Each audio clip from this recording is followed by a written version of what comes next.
তোমার পেট কেটে আমারে বের করা হয়েছে, 2 বছর আমারে দুধ খাওয়াইছে, পেশাব পায়খানা পরিষ্কার করেছে, বয়স যখন 3-4 তখন তোমার আমি মা ডাকছি। এই মা ডাকটা শোনার জন্য তুমি এত কষ্ট করছো, আর আরেকবারের মাইয়া এই ঘরে আইসাই তোমার মা ডাকা শুরু করছে।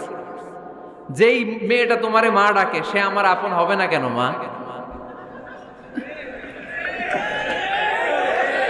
ঠিক কিনা?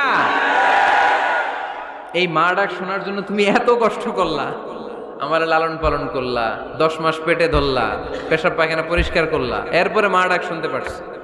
আর আরেকবারের মেয়ে জানা নাই চিনা নাই এসেই তোমার ডাকা শুরু করছে মা। তো যে আমার মারে মা ডাকে তার স্থান তো আমার কলিজায়, ঠিক কিনা? শাশুড়ি আম্মারা যারা আছেন প্লিজ বৌমাদেরকে কষ্ট দিয়েন না। অনেক শাশুড়ি আছে পান থেকে চুন খসলে রেগে যায়,